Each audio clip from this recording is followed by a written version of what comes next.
அனைவருக்கும் வணக்கம். Railway recruitment போர்டிலிருந்து ஒரு நோட்டிஃபிகேஷன் வந்து ரிலீஸ் பண்ணியிருக்கிறாங்க. ஸோ 2025 6வது நோட்டிஃபிகேஷன் அப்படிங்கிற மாதிரி கொடுத்துருக்காங்க. ஸோ என்டிபிசிக்கான நோட்டிஃபிகேஷன் வந்து ரிலீஸ் பண்ணியிருக்கிறாங்க. ஸோ இதற்கான லாஸ்ட் டேட் அப்படின்னு சொல்லி கேட்டிங்கன்னா 20/11/2025 சரியா, நவம்பர் 20ஆம் தேதி தான் இதனுடைய லாஸ்ட் டேட்டு. நேற்றுலேருந்து அப்ளை பண்ணலாம். அதாவது 21/10/2025 20/11/2025. ஸோ 1 மந்த் பார்த்திங்கன்னா இதற்கான அப்ளிகேஷன் டேட் வந்து கொடுக்குறாங்க. ஸோ இதற்கு பேமெண்ட் பண்ணுறதுக்கு லாஸ்ட் டேட் அப்படின்னு சொல்லி கேட்டிங்கன்னா 22/11 அது வரைக்கும் இருக்குது. ஸோ இதில் ஏதாவது நோட்டிஃபிகேஷனில் ஏதாவது தப்பு பண்ணிட்டோம் அப்படின்னா அதற்கான கரெக்ஷன் விண்டோ அப்படின்னு சொல்லி பார்த்தோன்னா 23/11 2/12 வரைக்கும் கொடுக்குறாங்க.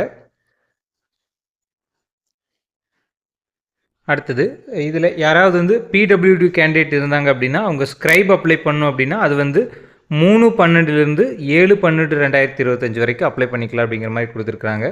ஸோ மொத்த வேக்கன்சிஸ் அப்படின்னு சொல்லி பார்த்தோம்னா 5818 வேக்கன்சிஸ் வந்து கொடுத்துருக்குறாங்க. ஸோ இதில் ஒவ்வொரு போஸ்டிங் 6 வகையான போஸ்டிங் வந்து கொடுத்துருக்குறாங்க. 6 வகையான போஸ்டிங் கொடுத்துருக்குறாங்க. மொத்த வேக்கன்சிஸ் வந்து 5810 வேக்கன்சிஸ் வந்து கொடுத்துருக்குறாங்க.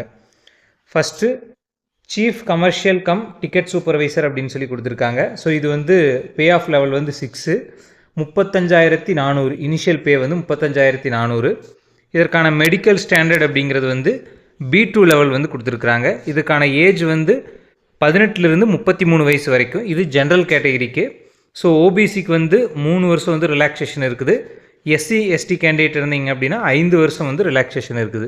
இதற்கு மொத்த வேக்கன்சிஸ் அப்படின்னு பார்த்தீங்கன்னா 161 வேக்கன்சிஸ் வந்து கொடுத்துருக்குறாங்க. அடுத்தது ஸ்டேஷன் மாஸ்டர் அப்படிங்கிறது பே ஆஃப் லெவல் வந்து 6 இனிஷியல் பே வந்து 35,400. மெடிக்கல் ஸ்டாண்டர்ட் அப்படிங்கிறது வந்து A2 ஸ்டாண்டர்டில் இருக்குது கேட்டிருக்காங்க. இதற்கான ஏஜ் வந்து பார்த்திங்கன்னா 18லிருந்து 33 தான். வேக்கன்சிஸ் வந்து 615 வேக்கன்சி கொடுத்துருக்காங்க. அடுத்தது கூட்ஸ் ட்ரெயின் மேனேஜர் அப்படிங்கிற போஸ்டிங்கில் பே லெவல் வந்து 5 கொடுத்துருக்காங்க. 29,200 இனிஷியல் பேமெண்ட்டு. ஸோ இது வந்து இனிஷியல் பேமெண்ட்டு தான். அலவன்சஸ் எல்லாம் சேர்த்தோம் அப்படின்னா வந்து கிட்டத்தட்ட 40,000 50,000 வந்து வரும். அடுத்து மெடிக்கல் ஸ்டாண்டர்ட் அப்படிங்கிறது A2 வந்து கேட்டிருக்கிறாங்க. ஏஜ் வந்து இதற்கும் 18 to 33 தான். வேக்கன்சிஸ் வந்து 3,416 வேக்கன்சி கொடுத்துருக்காங்க. கூட்ஸ் ட்ரெயின் மேனேஜரில் தான் அதிக வேக்கன்சிஸ் வந்து கொடுத்துருக்காங்க 3,416. அடுத்தது junior accounts assistant come typist. இதில் வந்து பார்த்திங்கன்னா பே லெவல் வந்து 5 தான். இதற்கான மெடிக்கல் ஸ்டாண்டர்ட் அப்படிங்கிறது வந்து C2 கேட்டிருக்கிறாங்க. 18லேருந்து 33 வயசு வரைக்கும் அப்ளை பண்ணலாம். ஸோ ஜென்ரல் கேட்டகரி 921 வேக்கன்சி வந்து கொடுத்துருக்காங்க. அடுத்து சீனியர் கிளர்க் கம் டைப்பிஸ்ட் அப்படிங்கிற வேக்கன்சி கொடுத்துருக்காங்க. இதில் 5 பே லெவல் 5 தான் இதற்கும். ஸோ மெடிக்கல் ஸ்டாண்டர்ட் அப்படிங்கிறது C2 கேட்டிருக்கிறாங்க. இதற்கான வேக்கன்சி வந்து 638. டிராஃபிக் அசிஸ்டண்ட்டில் பே லெவல் பார்த்திங்கன்னா 4. இது வந்து பேசிக் பே வந்து 25,500 வந்து கொடுத்துருக்காங்க. ஸோ மெடிக்கல் ஸ்டாண்டர்ட் அப்படிங்கிறது A2 கேட்டிருக்கிறாங்க. ஏஜ் 18 33. வேக்கன்சிஸ் அப்படிங்கிறது 59. மொத்த வேக்கன்சி பார்த்திங்கன்னா 5,810 வேக்கன்சி. இது வந்து பார்த்திங்கன்னா all over India. So zone wise வந்து கீழே கொடுத்துருப்பாங்க. அது நம்ம வந்து பின்னாடி பார்ப்போம். அடுத்து வந்து பார்த்திங்கன்னா இதற்கான குவாலிஃபிகேஷன் அப்படின்னு சொல்லி கேட்டிங்கன்னா எனி டிகிரி, ஏதாவது ஒரு டிகிரி முடிச்சிருந்தோம் அப்படின்னா இதற்கு வந்து அப்ளை பண்ணலாம். ஸோ இதை கிராஜுவேட் அப்படின்னு சொல்லி கொடுத்துருக்காங்க, எனி டிகிரி. ஸோ இதுக்கப்புறம் வந்து அண்டர் கிராஜுவேட் அப்படிங்கிற நோட்டிஃபிகேஷன் வந்து தனியாக வந்து ரிலீஸ் பண்ணுவாங்க +2 முடித்தவங்களுக்காக. ஸோ இதற்கான எக்ஸாம் அப்படின்னு சொல்லி பார்த்தீங்கன்னா அதாவது 2026 ஏப்ரல் மேலே தான் வந்து நடக்க போகுது. ஸோ ஆஸ் யூஷுவல் பார்த்தீங்கன்னா இந்த ரிசர்வேஷன் எல்லாமே வந்து இதற்கு எலிஜிபிள் தான்.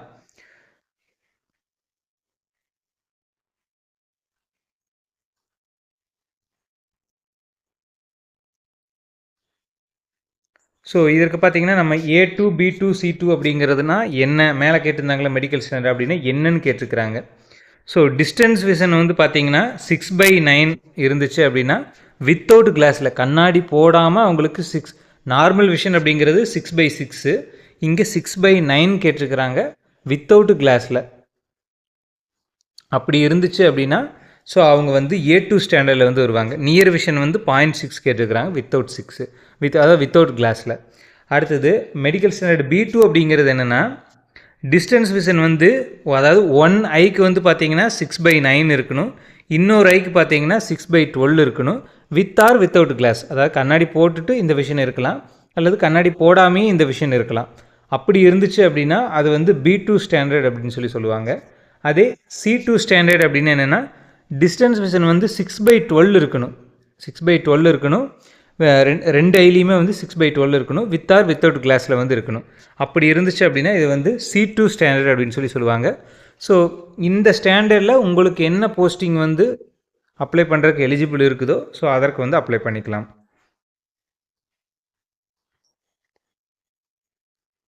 ஸோ இதுக்கு நேஷ்னாலிட்டி அது நமக்கு தெரியும். ஸோ இதில் lower age limit, upper age limit அப்படின்னு சொல்லி கொடுத்துருக்குறாங்க. ஸோ இது ஆல் கேட்டகரிக்கு பார்த்தீங்கன்னா அதாவது லோயர் ஏஜ் லிமிட் வந்து 2008க்கு அப்புறம் பிறந்தவங்க அப்ளை பண்ண முடியாது. அப்பர் ஏஜ் லிமிட் வந்து பார்த்தீங்கன்னா இடபிள்யூஎஸ் அன்ரிசர்வ்டாக இருந்தீங்கன்னா 93க்கு முன்னாடி பிறந்திருக்கக்கூடாது. ஓபிசியில் நான் கிரீமி லேயராக இருந்தீங்கன்னா 1990க்கு முன்னாடி பிறந்திருக்கக்கூடாது. ஸோ இது ஏஜ் லிமிட்டை பற்றி கொடுத்துருக்குறாங்க.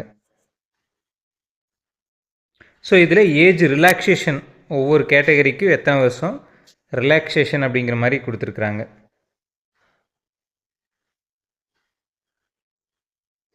ஸோ ஃபீஸ் வந்து பார்த்தீங்கன்னா அதாவது ஆல் கேண்டிடேட் அப்படின்னு சொல்லி கொடுத்துருக்காங்க. ஸோ எல்லாருமே வந்து பார்த்தீங்கன்னா 500 ரூபா வந்து பே பண்ணணும். அதில் first stage of computer based examination CBT test first attend பண்ணிங்க அப்படின்னா அதில் 400 ரூபா அப்படிங்கிறது வந்து ரீஃபண்ட் வந்துடும்.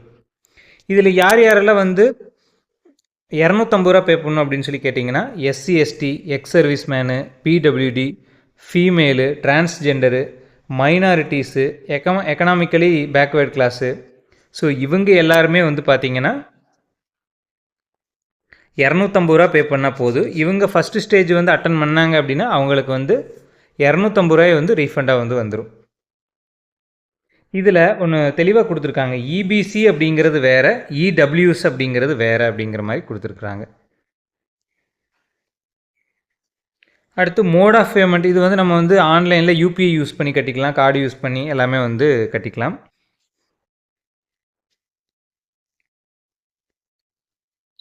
இங்கே தான் வந்து பார்த்திங்கன்னா அந்த ரீஃபண்டு எக்ஸாமினேஷனை பற்றி இங்கே வந்து கொடுத்துருக்குறாங்க. ஸோ வெர்டிக்கல் ரிசர்வேஷனில் அவங்க வந்து எடுப்போம் அப்படிங்கிற மாதிரி சொல்லியிருக்கிறாங்க.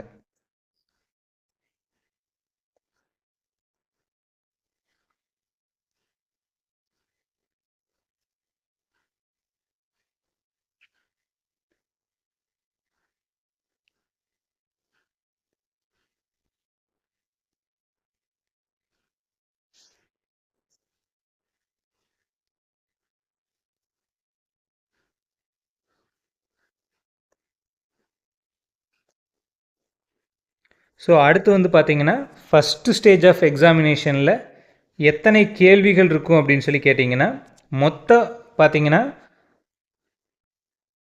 100 கேள்விகள் வந்து இருக்கும். அதில் ஜென்ரல் அவேர்னஸ்க்கு 40 கேள்வி, மேக்ஸில் வந்து பார்த்திங்கன்னா 30 கேள்வி, ரீசனிங்கில் வந்து பார்த்திங்கன்னா 30 கேள்வி. ஸோ 100 கேள்வி 90 நிமிஷம், 1.5 மணி நேரம் வந்து கொடுக்குறாங்க. ஸோ இதற்கு வந்து செஷன் டைமிங் வந்து எதுவுமே வந்து கிடையாது. ஃபுல் 90 நிமிஷத்தில் நம்ம எந்த பார்ட் வேணாலும் அதாவது அட்டன் பண்ணிக்கலாம். மொத்தம் 90 நிமிஷத்தில் 100 கொஸ்டின் வந்து அட்டன் பண்ணணும். ஸோ இதை டார்கெட்டு.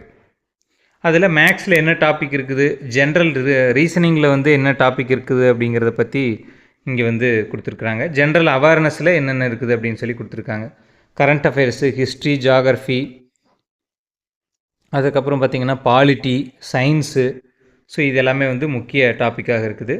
ஸோ செகண்ட் ஸ்டேஜில் வந்து என்ன கேட்பாங்க அப்படின்னா அதே 90 நிமிஷம் தான், ஆனால் கொஸ்டினுடைய எண்ணிக்கை மட்டும் அதிகமாக இருக்கும். 120 கேள்வி வந்து 90 நிமிஷத்தில் அட்டன் பண்ணுற மாதிரி இருக்கும். ஜென்ரல் அவேர்னஸில் வந்து பார்த்திங்கன்னா மொத்தம் 50 கேள்வி, மேக்ஸில் 35, ரீசனிங்கில் 35, இதில் ஒரு 5 கூட்டியிருக்காங்க. இதில் 10 கேள்விங்கிறது அதிகமாக இருக்குது. ஸோ இதில் கரண்ட் அஃபேர்ஸ் பொறுத்தளவுக்கு 10 கேள்வி வந்து கன்ஃபார்மாக வந்து கேட்பாங்க. அதுக்கப்புறம் சயின்ஸு, பாலிட்டி, இதில் வந்து அதிக இம்பார்ட்டன்ஸ் கொடுத்து கேள்விகள் வந்து கேட்பாங்க. ஸோ மேக்ஸு, ரீசனிங் வந்து ஸ்ட்ராங்காக இருந்தோம் அப்படின்னா இதை வந்து ஈஸியாக வந்து கிளியர் பண்ணலாம். ஸோ இதில் நெகட்டிவ் மார்க் இருக்குது. ஸோ 1/3 வந்து இதில் நெகட்டிவ் மார்க் இருக்குது. 1/3 வந்து பார்த்தீங்கன்னா இதில் வந்து நெகட்டிவ் மார்க் இருக்குது. ஸோ அதாவது ஒரு கொஸ்டின் கரெக்டாக போடுறீங்க, அதுக்கப்புறம் 3 கொஸ்டின் தப்பாக போட்டிங்க அப்படின்னா அதில் கரெக்டாக போட்ட ஒரு கொஸ்டினுடைய மார்க் வந்து அதில் மைனஸ் ஆயிரும். அதான் 1/3. மற்ற பேங்கிங், எஸ்எஸ்சி அதுலலாம் வந்து பார்த்தீங்கன்னா 0.25, அதாவது 1/4 நெகட்டிவ் மார்க் கொடுத்துருப்பாங்க, 0.25 மார்க்கு. இதில் வந்து 1/3 வந்து கொடுத்துருக்குறாங்க. ஸோ இது எல்லாமே வந்து பார்த்து வந்து அப்ளை பண்ணிக்கோங்க, ஈஸியாக வந்து கிளியர் பண்ணலாம்.